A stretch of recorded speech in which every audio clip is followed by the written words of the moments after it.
Our next country spotlight is a really, really interesting one from the point of view of the Saudis, because what we're looking at is Sino-Saudi partnerships.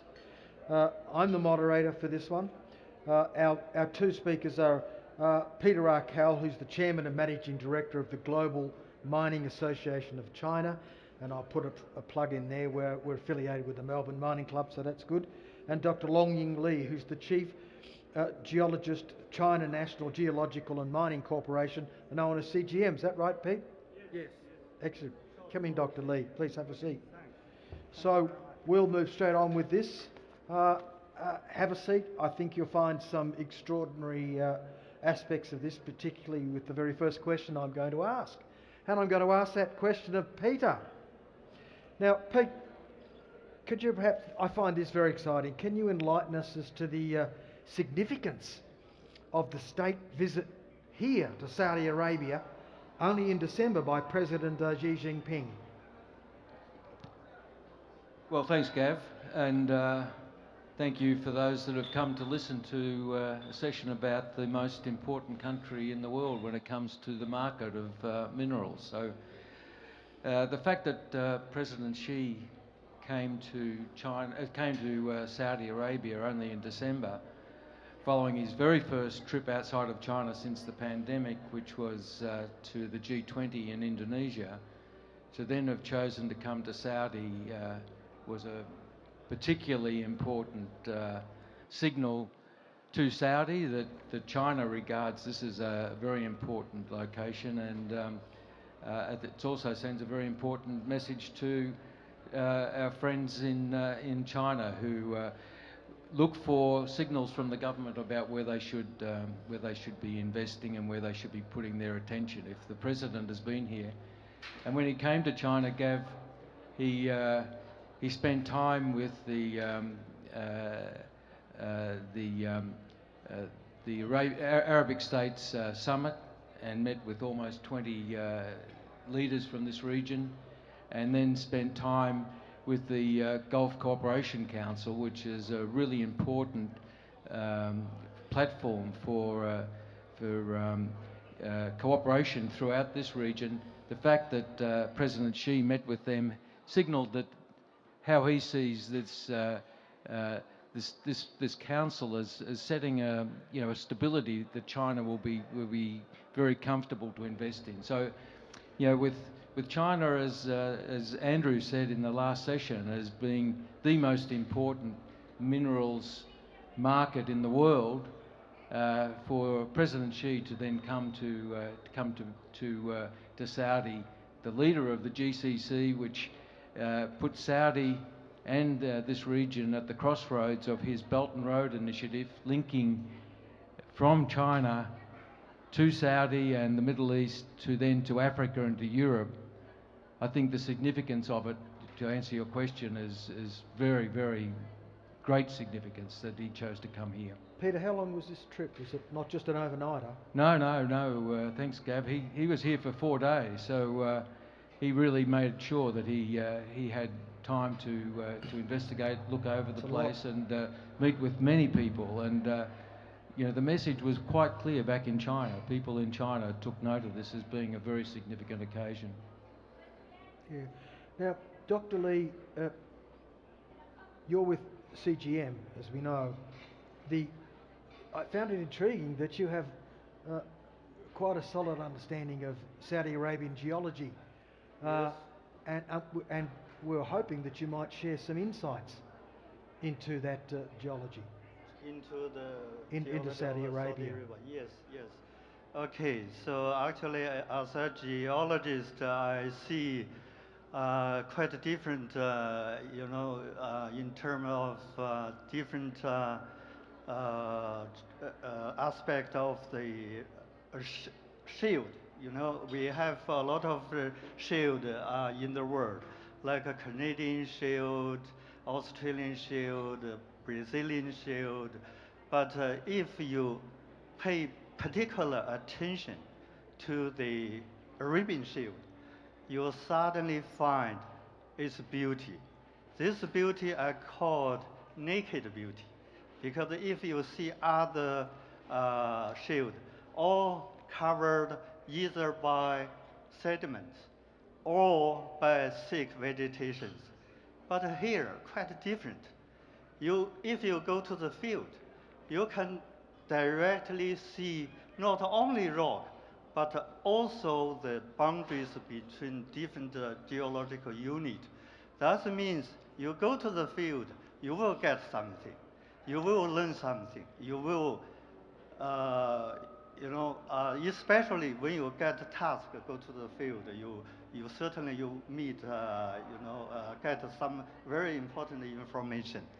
And another thing, if you are doing studies in relation with the shield or ancient plate tectonics, or you study on crust evolution. So this is the best place in addition to a Nubia shield on the other side of the Red Sea. So put them together. This is the key to understand ancient geology. Okay, so that's why I'm here. So I'm a geologist. So I want to contribute my knowledge to this kingdom, and I will get my team to help this country. That's also, that's why our President Xi visited this country. This is not only the first visit. Actually, if we recall back to 2016, his first visit. After that, a lot of Chinese companies come to this land and signed, some agreement. But this time also, some important agreement have been achieved. So yeah, as a geologist, I feel quite excited actually, so to be here. I aim to stay here as my second homeland. So I will contribute to this kingdom. Okay, thank you. Okay, thank you, Dr. Lee, on that. I must say that only a geologist could look at rocks and describe them as naked beauty. Which is true, I suppose, and I've lived with a lot of geologists over the years. I'd like to touch on, with both of you, and I'll start with Peter, on collaboration. So Pete, what role can, I should preface this by saying that Robert Friedland, Dominic Barton and Mike Henry this morning all talked openly about Saudi Arabia as a hub for global mining. So in that context, Pete, what role can Saudi Arabia play in China's supply chain for battery production? Yeah. Well, when I arrived at the airport the other night, Gav, I met an advisor to the minister, and we were sitting just having a coffee waiting for the car to arrive, and our conversation came in a direction pretty similar to your question, in as much as I asked him, or I remarked on the fact that the ministry that we're being sponsored by for this summit is called the Ministry of Industry and Mineral Resources, and it struck me as being a significant signal that they've put the fact that industry and natural resources, mineral resources, are coming together. They see that this is not just a matter of digging stuff out of the ground and shipping it away somewhere. There is a link between the mineral resources and what they can do with it in Saudi. And you asked me what we could do. I think if we talk about battery minerals, yeah, there's the raw material that comes out of the ground. And Australia is very good at supplying that, and Chile is very good at supplying that. But to take that mineral to battery grade requires a significant amount of commercial and chemical activity to bring it up to battery grade. And I was thinking about talking to the minister's advisor at the airport. I was thinking about a Chinese company, which is very, very successfully engaged in Indonesia in bringing its technology to Indonesia, keeping in mind that the mineral processing for battery-grade materials, it's very interesting to see that in Australia we only have one plant that converts lithium to lithium ion. WA. We have one. In Germany they have 6. In France they have 5. In the United States they have, I think, 19 or 20. But in China they have 191. China has the technology, it has the capability of making these lithium-ion plants, converting the raw material. And coming back to Indonesia, this Chinese company has gone into Indonesia and is building industrial parks there and attracting other Chinese companies into these industrial parks to do mineral processing before it then goes to the global market. And I can see with the Saudi strengths in energy and in chemical, it's a very, very simple step, if you like, a logical step to come to new energy and building these plants. And I think Chinese companies would be very excited about coming to Saudi, utilising we heard at the last talk about Kazakhstan and before that Sudan about human capital. They've got the human capital, they've got the chemical experience, I think, to be a great partner with Chinese enterprises which have got the technology to bring it into China to do that battery minerals development. Dr. Lee, the same question, but from the perspective of geology.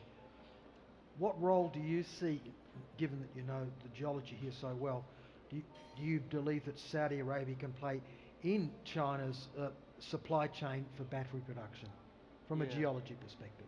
Yeah, okay. So China is a big country. We have a lot of minerals deposit and basically, cover our basic need. But with the development of China, we certainly need some minerals from outside China. But I think this is not only the mineral supply chain or something. So for collaboration, if you see Saudi Arabia Vision 2030, and if you compare this one to our Belt and Road Initiative, so you will see very clear similarities. So that's actually two countries aiming to do something similar, right? So as a geologist, I came here, actually we are doing two current projects. One is geochemical survey program.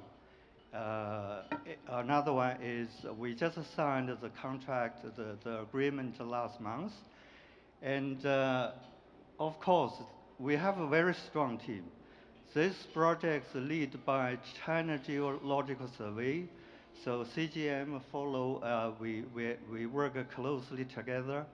I think we not only aiming to get something for China, to get back to China to process, to provide to China market, but we also pay close attention to the local market, because Saudi Arabia also need to develop itself, and it need transform itself from energy dependent economy to more diversified economy.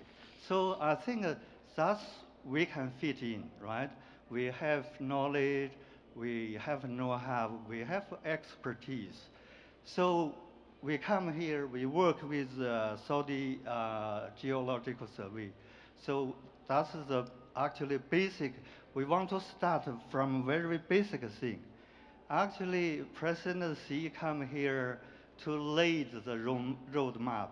But as an individual company, especially for CGM, we want to contribute something very specific, concrete, to help this country, to train the local peoples, to share the knowledge and the technology, and so we can work together to build something even greater. So that's my Okay. my understanding. Okay. Okay, if I can tempt you just a little further, you use that word that President Xi came here to lay the roadmap. And it just makes me have to ask that question about, do you think that Saudi Arabia is strategically located, and I'll ask both of you this, in China's Belt and Road Initiative, and how does this fit in the mix? Yeah, as I said, Vision 2030 and the Belt and Road Initiative, these two things share very strong similarity.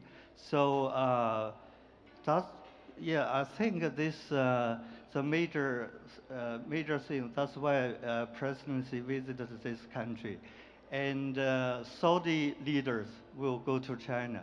I heard from the recent visit, actually, Saudi government and Chinese government will work closely together, especially in terms of the high-level exchange.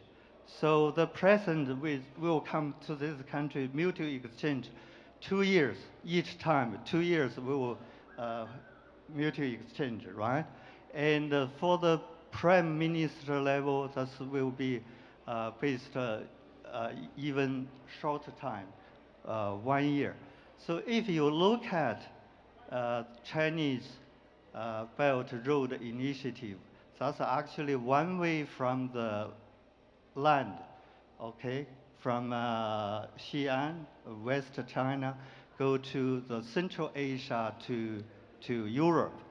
Another route is coming from southern part of China and go to through Indonesia, Indian Ocean and to Red Sea. Okay, go to the channel and to the other side of the world. So Saudi Arabia is just located other throat section of this two route.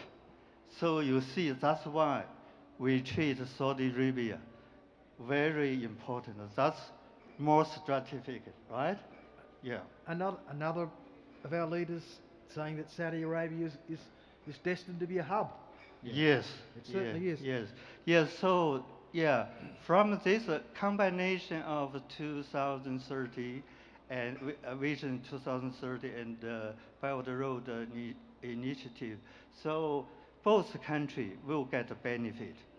Both countries will further develop themselves, right? So that's my vision to see. Yeah. Okay, thank Yeah. you, Dr. Lee. Yeah. Both Dr. Lee and Peter have made it very clear that Saudi and China are emerging as natural partners. And I thought, Peter, you might just close it out by letting us know if you've seen examples of where China or even Chinese companies have brought such a minerals partnership to the table. Yeah. Well, I just want to add also to the linkage on the Belt and Road that this particular part of the world is about 400 million people here. Like this is not just a crossroad or a roundabout on the roadmap for the Belt and Road. This is a really important market as well, and Yes. and a destination as well as being an intersection to Europe, to Africa, and you know the Belt and Road is those are two very key destinations, and to pass through this part of the world is very important. And the fact that there is 400 million people and a growing and affluent population, it's very, very important, key on the Belt and Road. I did touch on an example before. Of course, Dr. Lee's company is a great example already of one where we've got a cooperation, China bringing technology to this part of the world already. But that example I gave you of Indonesia, where I know that company would be and has had already some discussions with the ministry about bringing a industrial park to China to Saudi. Saudi's got a number of great advantages for this company. They're very attracted. It's got energy, it's got land, and these industrial parks can be 20,000 hectares or more. They attract local businesses to their industrial parks, and they will joint venture with them to develop their mineral development or mineral processing, and they will also bring Chinese investors into these industrial parks. It will be these are a great economic multiplier in an economy, and so for that company to be interested in coming to Saudi, which is so strategically located, with its natural advantages of land and capital, but also the chemical know-how that it's got, I think this is a perfect location for China cooperation. Okay. I think we might leave it there. I've already gone 2 minutes over, and Libby's going to yell at me if I don't. So, ladies and gentlemen, would you please join me in thanking Dr. Lee and Peter Arkell for that wonderful partnership session. Thank you, Okay, gentlemen. thank you for Thank coming. you, Gavin. Okay, thank you. We have